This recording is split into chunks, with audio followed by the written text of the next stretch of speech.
How do you balance modeling your investment principles after someone else's success, like that of Warren Buffett, versus building your own through experience?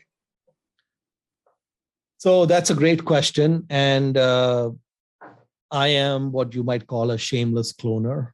And I think it would be quite foolhardy in the investment world to not ride on the shoulders of giants.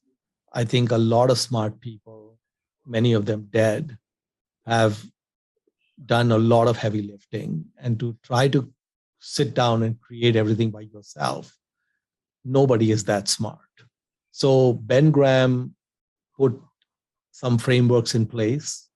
Warren Buffett has built on that framework quite significantly, and others will build beyond that. And I think if I were to focus on Graham, Buffett, and Munger, especially Munger, I think that's a tremendous framework to use. So I'll give some real world examples of companies that are cloners that don't figure it out themselves that have done really well.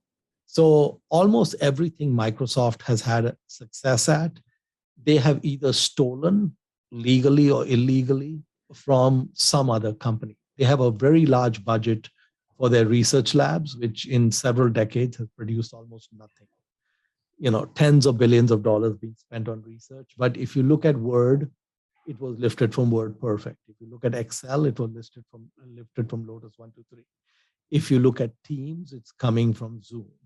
And if you look at Microsoft Edge, from Google Chrome, and they annihilated Netscape and stole from them and whatever else, on and on. Money from Quicken that they've never got much traction. Even search, Bing. You know what Bing stands for? Bing stands for, but it's not Google.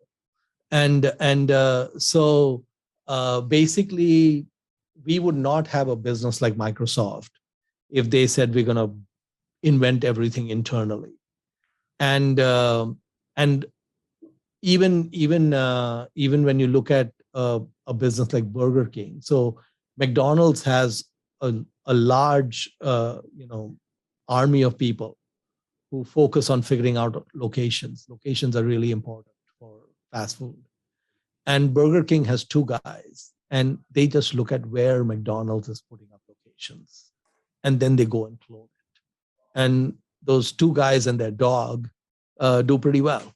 And repeatedly, you will find, so if you look at Ryanair in Europe, they cloned the Southwest model and went from there. And so many airlines around the world have cloned the Southwest model. And in fact, the only ones that have done well are the ones who have cloned the Southwest model. Anyone else who tried to do any other type of airline just fell flat and went bankrupt. So cloning is, there's something weird in the human psyche which looks down on cloning. They think it's kind of beneath ourselves, like what you just said, like we should do our own work.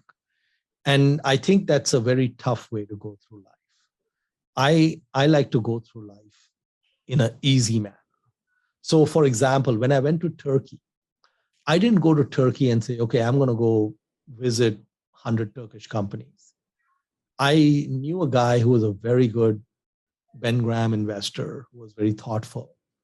And he had already put money behind a bunch of companies. And so I said, Haider, let's go visit the companies in your portfolio, because that's a winnowed down list that has already gone through one brain. And even when I'm looking at idea generation, I look at Data Roma, a bunch of investors. Like I like to look at what Bill Ackman's doing. Everything Bill Ackman does doesn't work. Some things work, some things don't. But we know there's a 50% batting average. But it's better than throwing darts and picking stocks to drill down on. So cloning is a very powerful idea. If you embrace cloning, you will get a massive edge on your fellow peers and humans. And people will look down on it. And that's okay. We have no shame. We are shameless cloners.